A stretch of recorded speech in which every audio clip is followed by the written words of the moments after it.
จ้าครั้งนี้ก็เป็นการบริจาคครั้งที่19ของเอื้อยแล้วเนาะเจ้าโดยส่วนตัวก็มีความสุขดีใจเนาะที่มีส่วนหนึ่งในการที่จะช่วยสังคมโดยเฉพาะแม่เอาคิดถึงคนผู้ที่มีความต้องการเนาะมีการติดช่วยต้องการเลือดไปเป็นบัวฉะนั้นมีความรู้สึกดีใจหลายที่ได้มีส่วนหนึ่งที่ช่วยคนเนาะ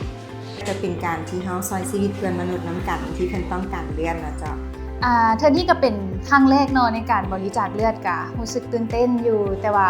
ก็บ่ได้เป็นตาย่านอย่างที่ว่าเฮาคิดเนาะถ้าอีกคิดก็คิดว่ามันเป็นตาย่านแต่ว่าก็บ่ได้เป็นตาย่านหลาย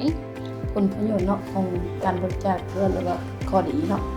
หลักๆก็คือเนาะ1มันเฮาได้เฮ็ดบุญกุศลนี่แหละสร้างบุญกุศลเนาะ2มาเฮาก็ได้กวดเช็คสุขภาพเนาะปกติบ่อีหลีเฮาบ่ได้เจ็บบ่เป็นหยังเฮาก็บ่ไปกวดเนาะอันนี้ถือว่าเฮาได้เช็คสุขภาพในตัวเลย3มาก็คือเฮาได้ฮู้พยาธิเนาะน้ำส่งทางเลือดที่ว่าเฮากวดก็คือจะมี1เป็นฮู้เฮาจะฮู้กรุ๊ปเลือดเนาะ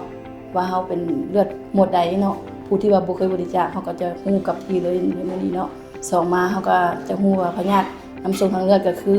เฮาจะกวดเอสแล้วก็พวกไวรัสตับบีตับซีเนาะข้าพเจ้านี่ขอต่างหน้าให้สถาบันเลือดแห่งชาติก็อยากเชิญชวนเลยเนาะผู้ที่ว่ามีเงื่อนไขที่ว่าบริจาคเลือดนั้นเนาะก็อยากให้ไปบริจาคเลือดตามจุดต่างๆที่ว่าเฮาลงกิจกรรมหั่นเนาะหรือว่าสามารถไปบริจาคเลือดอยู่สถาบันเลือดแห่งชาติของเฮานี่ได้เนาะ